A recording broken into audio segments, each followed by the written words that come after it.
علمنا ما ينفعنا وزدنا علما وبارك لنا في علمنا وارزقنا الإخلاص في القول والعمل كاملا وعلما نافعا لا ينسى وتوفيقا دائما وصحة ويقينا وعافية آمين يا رب العالمين. Alhamdulillah. Ikhwani fillah rahimakumullah. Kita lanjutkan pengajian kitab Riyadhus Shalihin karya Al-Imam An-Nawawi yang sudah wafat pada tahun 676 Hijriyah rahimahullahu ta'ala. Dan kita masih membahas kitab Adhkar. Kita sudah sampai pada hadis yang ke-1421. فقال المؤلف رحمه الله تعالى ونفعنا به وبعلومه في الدارين آمين.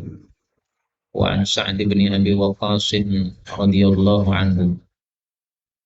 Sa'ad bin Abi Waqqas termasuk dari 10 orang yang dijamin masuk surga. Mudah-mudahan semua kita masuk surga. Amin ya rabbal alamin.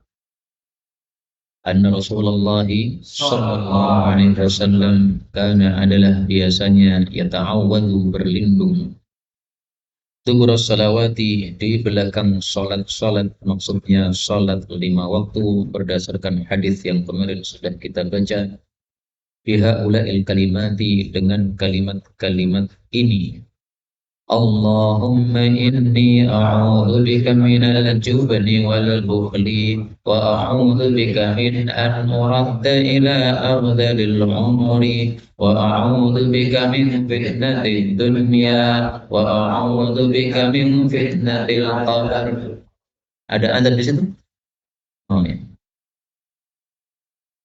Min fitnatil qabr atau min adzabil qabr? Fitnati ada ajib. Coba ya kita cari apakah ada fitnati adzabil qabr. Karena biasanya kalau tidak adzabil qabr maka fitnatil qabr. Fitnati adzabi. Enggak ada. Antum ganti aja ya. Bukan min fitnati adzabi tapi min fitnatil qabri. Riwayat siapa ini? Bukhari ya. Kita cek. Nah ini. Atau adzabi.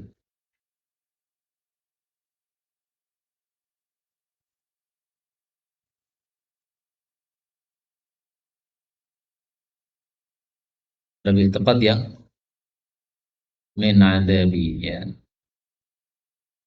Jadi yang digabungkan dengan al-ajzi yang digabungkan dengan al-jubn wal bukhl ini lebih banyak kita temukan yang min adzabil qabr. Tapi kalau yang min fitnatil qabr ini yang doa yang lain.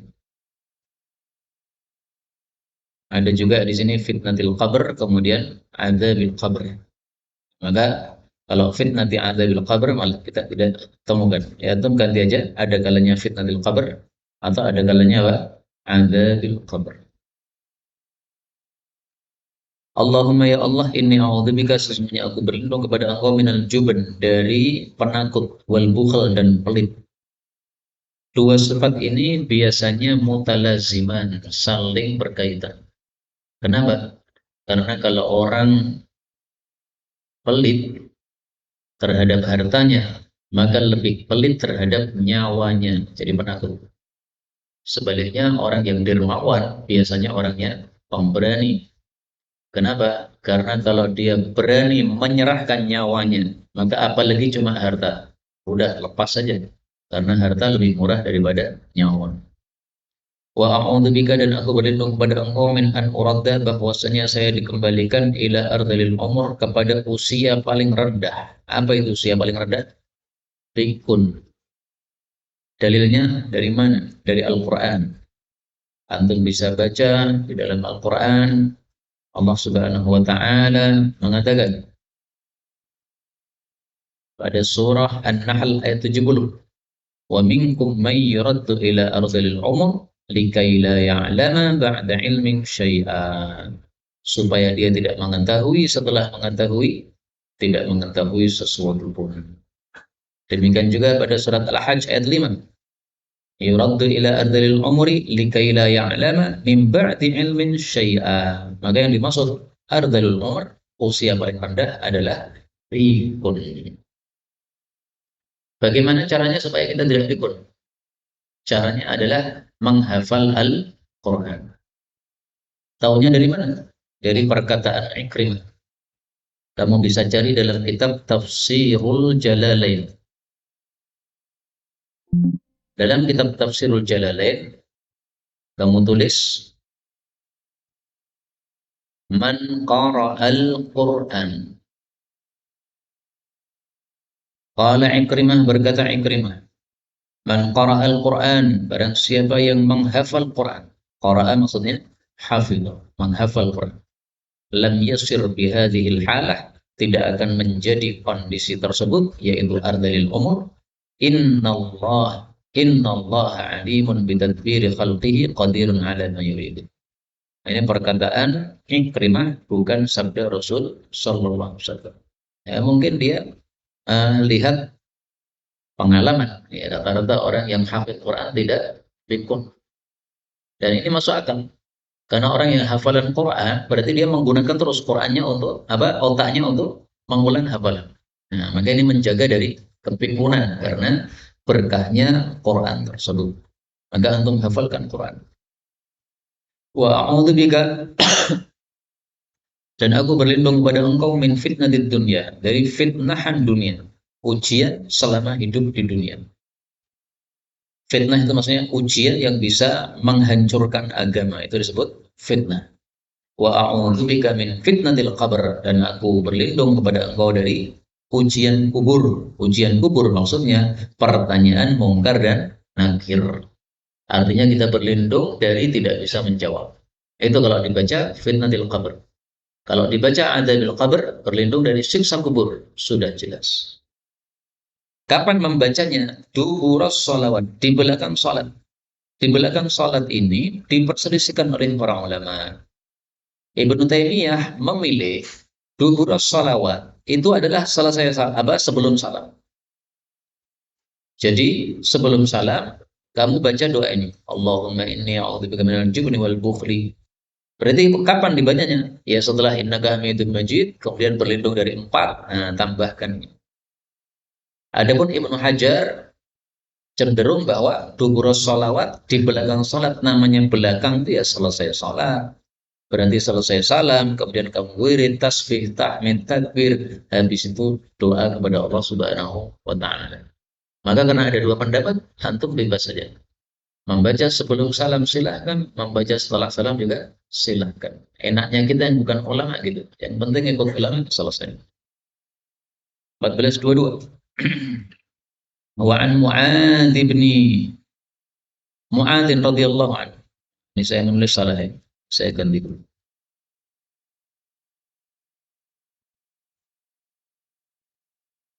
Saya tulis salah.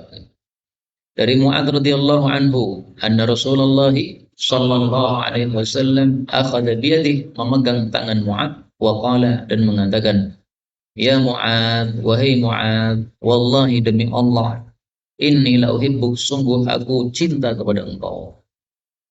Faqala, maka Nabi mengatakan, usika ya Mu'adz, aku wasiati kamu wahai Mu'adz. Apa wasiatnya? La tada'anna, betul-betul jangan kamu tinggalkan, fi duburi kulli salatin, di belakang setiap salat, maksudnya salat fardu, taqulu, engkau ucapkan, Allahumma a'inni ala dzikrika wa syukrika wa husni ibadatik.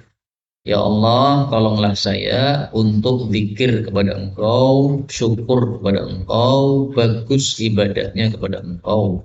Hadis riwayat Abu Dawud dengan sanad yang sahih. Hadis ini menunjukkan disyariatkannya membaca wirid ini, doa ini setiap selesai salat 5 waktu. Kata-kata duhura sama dengan tadi diperselisihkan ulama. Kata Ibnu Taimiyah, karena ini doa, maka dibacanya sebelum salam. Karena sholat itu tempatnya doa. Sehingga ya doanya sebelum salam. Dan dikata Ibnu Hajar, namanya dubur belakang. Belakang dia selesai sholat, berarti setelah salam. Ringkasnya begini, hadis-hadis yang menunjukkan Nabi berdoa sebelum salam ada sahih. Hadis-hadis yang menunjukkan Nabi berdoa setelah salam juga ada sahih. Sehingga masing-masing dari dua pendapat tadi sama-sama punya contoh. Kalau disuruh cari contoh doa sebelum salam, ada. Antum pasti temukan dengan sangat mudah. Kemudian setelah salam juga sangat mudah. Kemudian dari hadis ini kita ambil beberapa faedah. Faedah yang pertama, fadilah Mu'ad karena dicintai oleh Rasulullah SAW. Kalau dicintai oleh Rasulullah pasti punya kelebihan. Apa fadilahnya Mu'ad? Siapa yang tahu? Paling mengetahui terhadap halal dan haram. Tulis bil halali wal harami. Rasulullah bersabda wa a'lamuhum bil halal wal haram. Yang paling paham terhadap halal haram adalah Mu'adz bin Jabal radhiyallahu anhu. Hadis riwayat Abu Ya'la, derajatnya sahih.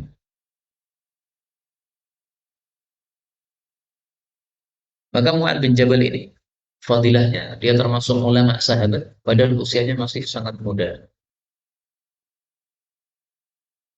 Ketika Rasulullah wafat, usia Mu'adz itu belum genap 30 tahun. Jadi masih sangat muda. Fadilahnya yang lain. Radwatan. Innal ulama, sesungguhnya ulama idza hadaru rabbahum, apabila hadir kepada pemelihara mereka yaitu di akhirat kelak. Karena Mu'adz bin Jabal adalah Mu'adz bin Jabal baina aidihim, di depan para ulama, radwatan dihajar, sejauh lemparan satu batu. Jadi kamu melempar satu batu, nah, sejauh apa? Nah, itulah Mu'adz bin Jabal berada di situ, belakangnya rombongan para ulama. Maka Mu'adz bin Jabal adalah ketua para ulama besok di akhirat. Hadis riwayat Abu Nuaim dalam kitab Hilyah, derajatnya sahih. Faedah berikutnya. Hadis ini menunjukkan disyariatkannya menyampaikan cinta, rasa cinta kepada orang yang kita cintai. Inni la uhibbu, saya cinta engkau. Tapi jangan salah praktek. Kirim WA kepada akhwat. Inni la uhibbu, ngawur itu. Bukan gitu maksudnya. Yaitu cinta seseorang karena Allah. Ada orang ahli tahajud misalnya. Nah, maka kita katakan, ana uhibbuka ya akhi. Dimana? Anta tuhibbut tahajud. Ini disunahkan, mengucapkan begini. Gak wajib, tapi disunahkan. Ya.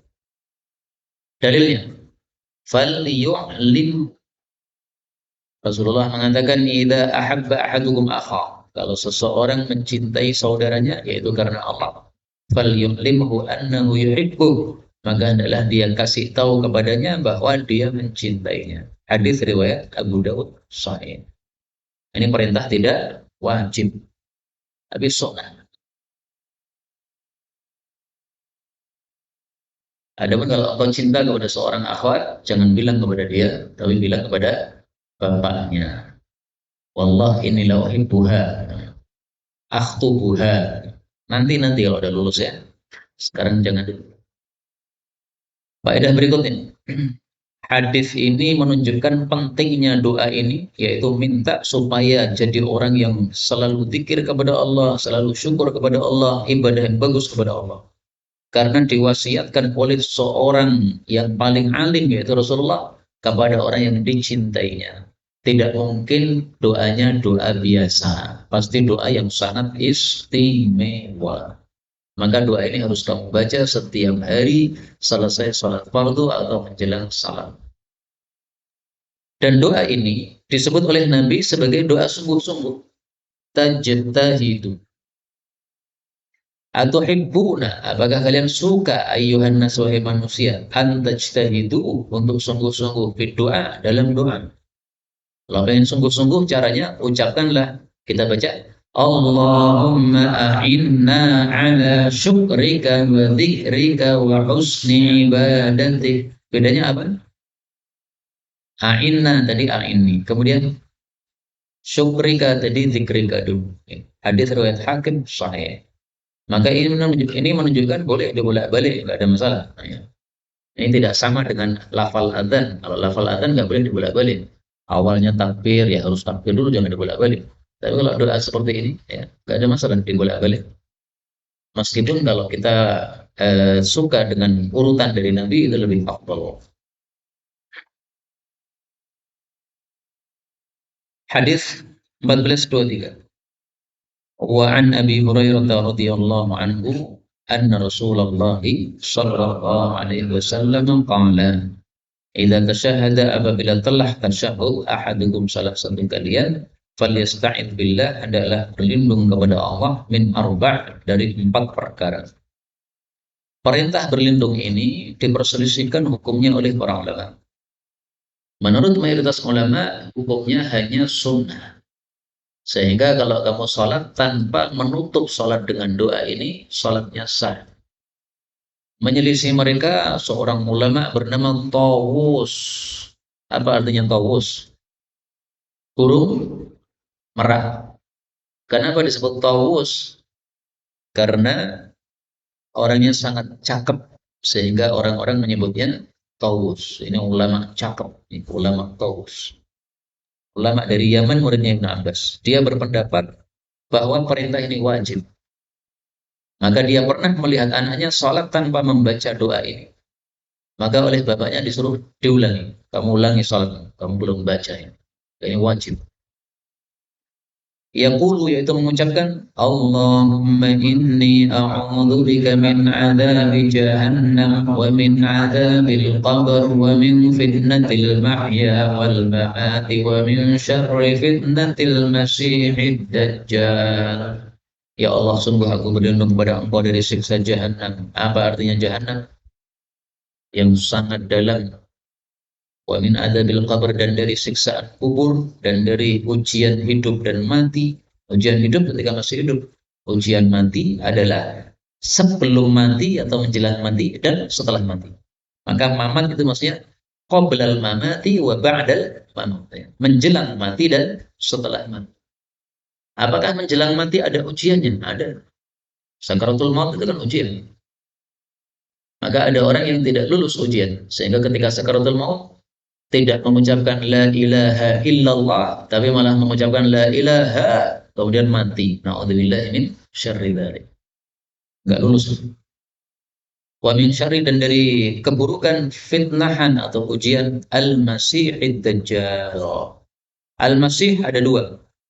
Yang pertama masihu huda, yang kedua masihu dhalal. Ini termasuk yang mana nih? Masihu dhalal. Adapun Masihu Huda adalah Nabi Isa alaihissalatu wassalam. Sehingga sebagian orang membaca Al-Masih itu dengan kha. Al-Masih, orang yang musih, yang dihapus oleh Allah Subhanahu wa taala. Memang matanya, salah satunya matanya Dajjal itu dihapus oleh Allah Subhanahu wa taala. Tapi bacaan yang lebih populer pakai ha, Al-Masih, karena dia itu dihapus matanya, musiha, ya, matanya itu dihapus oleh Allah Subhanahu wa taala. Hadis berikutnya 1424. Wa an Ali radhiyallahu anhu qala kana Rasulullah sallallahu alaihi wasallam idza qama, jika berdiri, ila salati, kepada salat, yakunu adalah min akhiri, dari paling terakhir, ma yaqulu, apa yang beliau baca, bainat tasyahudi wa taslim, antara bacaan tasyahud dan salam. Allahumma ghfirli ma qaddamtu wa ma akhartu wa ma asrartu wa ma a'lantu wa ma asraftu wa ma anta a'lamu bihi minni antal muqaddim wa antal muakhir la ilaha illa anta. Pernah enggak mengamalkan ini? Belum. Maka PR-nya adalah mengamalkan ini meskipun seumur hidup hanya 1 tahun. Jadi kita mempelajari kitabnya Imam Nawawi. Imam Nawawi punya ungkapan yang sangat indah. Kata beliau, sepantasnya setiap orang yang membaca sunnah Nabi untuk mengamalkannya, satu meskipun sekali dalam seumur hidup. Nah, sekarang kita baca kitab beliau, kita pakai fikih beliau. Amalkan meskipun sekali. Maka ini PR-nya, wajib dilakukan. Gimana caranya? Antum nanti sholat tahajud. Nah, kalau belum hafal ini maka dihafalkan dulu. Kalau malas ngapalkan ya udahlah nggak apa-apa, bukunya ditaruh di depan. Ya. Nah, nanti pas tahiyat, nah, itu kan dibaca nggak ada masalah. Baik supaya hafal, kita baca lagi. Allahumma ghfirli ma qaddamtu wa ma akhartu wa ma asrartu wa ma a'lantu wa ma asraftu wa ma anta a'lam bihi minni antal muqaddim wa antal muakhir la ilaha illa anta. Jadi doanya tiga, pujiannya tiga. Allahumma firli ma qaddamtu wa ma akhartu. Ya Allah, ampuni bagi saya apa yang sudah saya lakukan dan apa yang saya undurkan, maksudnya yang belum saya lakukan. Ini doa pertama. Yang kedua, wa ma asrartu wa ma alantu. Apa yang saya lakukan secara sir dan apa yang saya lakukan secara terang-terangan. Ini doa yang kedua. Wa ma asraftu, dan apa yang saya berlebih-lebihan, wa ma anta a'lamu bihi minni. Dan apa yang engkau lebih tahu terhadapnya daripada saya. Ini doa ketiga. Nah, kalau antum klasifikasi begini ya lebih mudah menghafal. Kemudian pujiannya tiga. Antal muqaddim, satu. Engkaulah yang maha memajukan. Antal muakhir, engkaulah yang maha memundurkan. Pujian yang ketiga, la ilaha illa anta, tidak ada Tuhan yang berhak disembah selain engkau. Doa tiga, pujian juga tiga. Maka dari sini kita ambil faedah bahwasanya disunnahkan setelah kita berdoa, kita tutup dengan pujian kepada Allah Subhanahu wa Ta'ala. Boleh enggak pujiannya dibalik, yaitu diawalkan? Boleh enggak? Boleh. Dalil surat Al-Fatihah. Alhamdulillahi Rabbil Alamin, Ar-Rahmanir Rahim, Maliki Yaumiddin, Iyyaka na'budu wa iyyaka nasta'in. Itu semuanya kan pujian. Baru kemudian doa, Ihdinas siratal mustaqim. Maka sudah diajarkan oleh Nabi dua macam cara doa. Pujian dulu kemudian doa, atau doa dulu kemudian pujian. Karena semuanya sunnah, kita amalkan semuanya. Kemudian dari hadis ini diambil pelajaran bahwa antara tasyahud dengan salam itu adalah waktu untuk berdoa. Karena itu antum bebas baca doa apapun, terserah. Allahumma inni as'aluka zawjatan salihatan jamilatan jiddan. Boleh nggak? Boleh. Tapi kalau malaikatnya saya ketawa, saya cahiki jamilah jamilah terus. Tapi yang boleh. Yang makruh adalah kalau antum berdoa tapi nggak adab. Dicontohkan oleh para ulama fikih. Bagaimana contoh nggak adab dalam doa? Allahumma inni as'aluka mar'atan salihatan tatiyuha kabir. Berarti yang nyontohkan ulama loh itu. Itu nggak pantas, itu nggak adab itu. Sama Allah bilang satyun satyun yo. Itu pasti bukan santri itu. Kalau santri jangan doa yang begitu, nggak adab.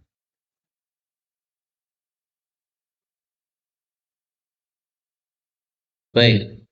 Faedah berikutnya, hadis ini menunjukkan bahwa Rasulullah punya dosa karena ilfirli, ampuni saya. Dan ini masalah khilafiyah. Sebagian ulama berpendapat Rasulullah punya dosa, tapi hanya dosa kecil. Maksudnya dari dosa besar. Bahkan kata Ibnu Taimiyah, seingat saya, itu pendapat jumhur ulama. Mayoritas ulama berpendapat para nabi hanya maksum dari dosa besar. Tapi pendapat yang lebih populer, semua nabi maksum dari dosa kecil maupun dosa besar. Ya masalah khilafiyah. Kalau menurut saya sih lebih bagus pendapat yang mengatakan maksum dari semua dosa. Karena ada ungkapan ini. Hasanatun al-abrar sayyi'atun al-muqarrabin. Kebaikan-kebaikan yang dilakukan oleh orang-orang baik itu adalah keburukan-keburukan bagi orang-orang yang tingkatannya sudah muqarrabin. Contohnya gimana? Antum sholat, baik atau tidak itu? Baik. Tapi sholat antum itu, kalau yang melakukan adalah muqarrabin, itu dianggap jelek. Kenapa? Sholat gak khusyuk. Jadi untuk kita sholat tahajud itu hasanat itu. Tapi kalau para nabi sholatnya seperti sholat kita, itu sayyiat. Sholat yang enggak khusyuk. Nah, maka kalau dianggap para nabi punya dosa itu maksudnya adalah ini dalam bab ini tadi ya. Jadi kekurangan-kekurangan yang sebenarnya bukan dosa.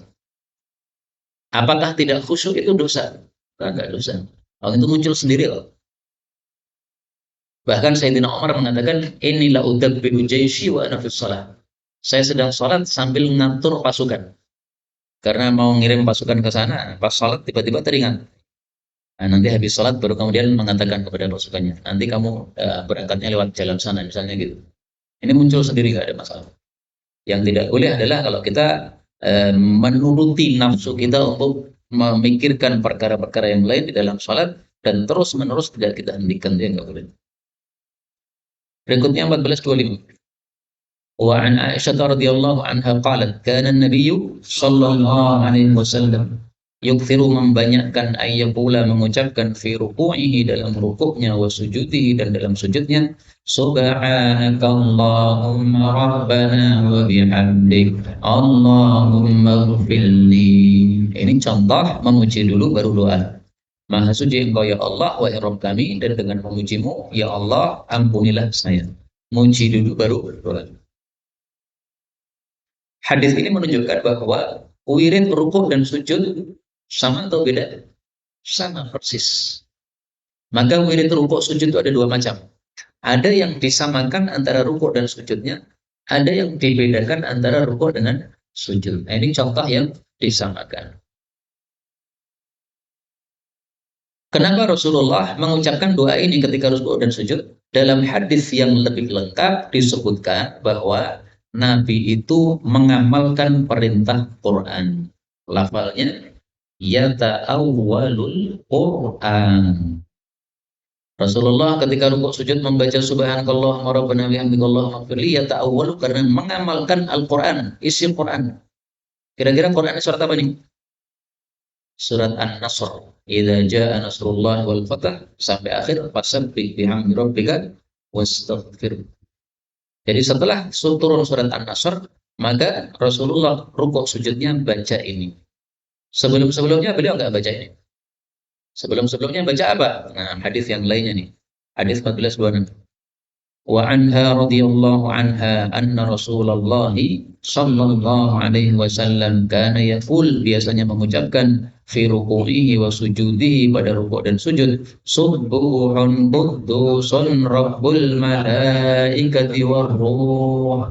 Subuh maha suci, Quddus maha suci, sama ya. Maka diungkapkan dua kali untuk penguatan. Rabbul malaikati, pemeliharanya para malaikat, warruhi, dan roh. Roh itu maksudnya adalah malaikat Jibril alaihi salatu wassalam. Dari mana taunya?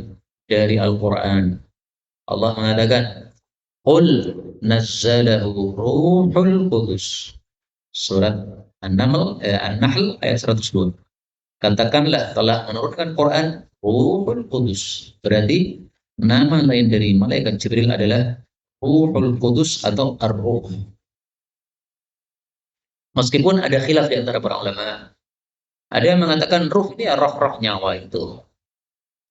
Ada yang mengatakan roh itu adalah satu makhluk Allah yang khusus. Sebagaimana ada makhluk namanya malaikat, ada makhluk namanya jin, ada makhluk namanya manusia, ada makhluk namanya roh, tapi bukan roh nyawa. Tapi pendapat yang paling populer adalah malaikat Jibril alaihi salatu wassalam. Hadis ini menunjukkan juga bahwa wirid rukuk dan sujud disamakan, nggak ada beda. Adapun yang beda, hadis berikutnya lagi 1427. Wa ibni Abbas radhiyallahu anhuma anna Rasulullah sallallahu alaihi wasallam qala, fa'amar ruku'u, adapun rukuk, fa'azimu, maka agungkanlah, fihi, di dalamnya, ar-Rabba, kepada Rabb, yaitu Allah Azza wa Jalla. Karena itu ketika rukuk membaca subhana rabbiyal azim, sujud membaca subhana rabbiyal a'la. Apakah sahih? Baik, kita cari di kitab Jami' Shaghir. Subhana rabbiyal azim. Tulis bawahnya Subhana rabbiyal a'la. Itu cara mencarinya gitu. Karena adalah Nabi idza raka'a kalau ruku' mengucapkan Subhana rabbiyal azim wa bihamdi Subhana rabbiyal azim wa bihamdi Subhana rabbiyal azim wa bihamdi 3 kali. Dan apabila sujud mengucapkan Subhana rabbiyal a'la wa bihamdi Subhana rabbiyal a'la wa bihamdi Subhana rabbiyal a'la wa bihamdi. Ada yang pakai tambahan wa bihamdi, ada yang tidak. Apakah tambahan ini sahih? Kata Syekh Albani, riwayat Abu Dawud derajatnya sahih. Sehingga antum tambahkan boleh, tidak juga boleh. Nah, ini dalil bahwa rukuk dan sujud bacaannya dibedakan. Apakah ada dalil yang lain? Ada.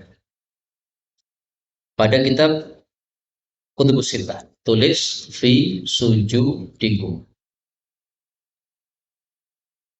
Ketika turun surat ya, Sabbih bismi rabbikal azim, surat Al-Waqiah ayat 74. Maka Rasulullah mengatakan ij'aluha fi ruku'ikum. Letakkanlah itu pada ruku'. Maka kita membaca subhana rabbiyal azim. Ketika turun sabbih isma rabbikal a'la, surat Al-A'la, maka Nabi mengatakan ij'aluha fi sujudikum. Letakkan itu pada sujud kalian. Maka kita mengucapkan subhana rabbiyal a'la. Jadi ada 2 dalil yang kita temukan. Yang pertama adalah prakteknya Nabi tadi, ada tambahan wa bihamdi. Yang kedua adalah perintah Nabi, dan ini hadisnya sahih, riwayat Abu Dawud dan yang lain-lain. Kita lanjutkan. Wa amma sujud, adapun sujud, fajtahidu, maka sungguh-sungguhlah fid doa, dalam doa. Kenapa? Faqaminun, maka pantas ayyus tajabalakum, bahwa dikabulkan untuk kalian. Hadis riwayat Muslim. Jadi sujud adalah tempat untuk berdoa. Dijamin oleh Nabi untuk dikabulkan doa. Kenapa sujud lebih terkabul doa? Kenapa? Jawabannya adalah hadis berikutnya 1428. Wa an Abi Hurairah radhiyallahu anhu anna Rasulullah sallallahu alaihi wasallam qala aqrab, paling dekat ma yakunul abdu, kondisi seorang hamba min rabbi, kepada Allah, wa huwa sajidun, dalam keadaan dia wa huwa sajidun, yaitu dalam keadaan dia bersujud. Fa aktsirud doa, maka perbanyaklah doa dalam sujud. Hadis riwayat Muslim. Jadi sebabnya doa sujud itu mustajab karena paling dekat kepada Allah Subhanahu wa taala. Di sini terjadi perselisihan pendapat di antara para ulama. Bolehkah kita sujud tok untuk doa? Mayoritas ulama berpendapat enggak disyariatkan. Kalau mau doa dalam sujud, maka lakukan sholat. Nah, pada saat sholat, pas sujud silahkan doa. Tapi kalau tiba-tiba sujud doa, maka enggak disyariatkan. Menyelisih mereka Ibnu Taimiyah. Beliau berpendapat sujud tok untuk doa, enggak ada masalah. Karena Rasulullah mengatakan paling dekatnya kondisi hamba kepada Allah ketika sujud. Dan tidak disebutkan kata-kata sholat. Berarti sujud apapun silakan. Maka Ibnu Taimiyah itu terkenal. Kalau beliau ada masalah besar, masalah pelik tidak bisa menjawab, maka beliau segera menyepi ke tempat yang sepi, kemudian melakukan sujud sambil berdoa sungguh-sungguh kepada Allah. Allahumma muallima Ibrahim 'allimni. Allahumma mufahhima Sulaiman fahhimni. Ya Allah yang mengajari Nabi Ibrahim, ajari saya. Yang memahamkan Nabi Sulaiman, pahamkan saya. Diulang-ulang terus dalam sujudnya itu, dan biasanya sebentar kemudian dia sudah dapat jawaban dari Allah. Itu Ibnu Taimiyah. Nah, antum pakai pendapat Ibnu Taimiyah silakan. Karena kita yang bukan ulama bebas mengikuti apa? Ulama. Tapi saya lebih suka pendapat mayoritas para ulama tidak disyariatkan hal tersebut karena tidak pernah dilakukan oleh Sayyidina Rasulullah sallallahu alaihi wasallam. Pada perang Badar, Rasulullah sampai doa sungguh-sungguh sampai apa itu burdahnya itu sampai jatuh dari ridaknya sampai jatuh dari punggung beliau. Apakah beliau doanya dengan kondisi sujud? Enggak. Doanya kondisi biasa begini begini ya. Jadi menengadahkan tangan ke langit begini, bukan kondisi sujud. Waktu itu kan Rasulullah khawatir sekali. Ini nanti kalau kalah sudah umat Islam sudah tidak ada sisanya lagi. Maka saking sungguh-sungguhnya doa sampai menandakan ya Allah, kalau Engkau tidak menangkan kaum muslimin, besok nggak akan disembah oleh siapapun. Nah, sampai Sayyidina Abu Bakar mengatakan ya Rasulullah sudah cukup, udah terlalu banyak dahsyat engkau minta kepada Allah Subhanahu wa taala. Nah, itu dilakukan tidak dalam kondisi sujud. Maka kalau saya pribadi lebih cenderung pendapat mayoritas para ulama. Kemudian dari hadis ini kita ambil pelajaran juga bahwa pada saat sujud kita disuruh dua perintah. Apa saja? Satu, ijtahidu, sungguh-sungguh. Dua, aksiru, perbanyak. Sungguh-sungguh doa, perbanyak doa. Maka ini bisa untuk praktekkan dalam sholat tahajud. Kalau sholat jamaah, imami sholat yang nggak usah lama-lama, kasihan makmumnya. Sujudnya misalnya 10 menit karena doa terus, jangan ya, memberatkan makmum. Jangan begitu. Ya doa saja kalau saya biasanya tasbihnya sujud cuma satu kali. Subhana rabbiyal a'la. Udah satu kali habis itu saya isi dengan doa. Jadi lebih banyak doanya daripada apa? Tasbihnya. Karena perintahnya akfirud doa, perbanyak doa, bukan perbanyak tasbih. Nah, kemudian ini kata-kata ini, sungguh-sungguhlah dalam doa. Itu kembali mengingatkan kita kepada hadis yang tadi. Kalau ingin sungguh-sungguh doa, baca doa apa? Allahumma a'inna ala syukrika wa dzikrika wa husni ibadatik. Maka doa ini bagus untuk baca pada saat sujud. Karena Rasulullah menyuruh kita sungguh-sungguh dalam doa. Dan Rasulullah mengatakan ini adalah doa sungguh-sungguh. Berarti pas kan? Klop. Ini dibaca adalah sujud. Kemudian faedah berikutnya. Paling dekatnya hamba kepada Allah ketika sujud. Ini adalah kondisi hamba tadi. Kalau kondisi waktu, maka paling dekatnya hamba kepada Allah dari 24 jam, kapan? Sepertiga malam. Dalilnya. Aqrabu ma yakunul abdu. Paling dekatnya seorang hamba kepada Allah Subhanahu wa ta'ala. Aqrabu ma yakunur rabbu. Paling dekatnya Allah. Kalau tadi paling dekatnya hamba. Nah, sekarang paling dekatnya Allah dibalik. Minal abdi kepada hamba jaufal lailil akhir, di tengah malam yang akhir. Maksudnya sepertiga malam terakhir. Jadi kata-kata tengah malam terakhir itu maksudnya sepertiga malam.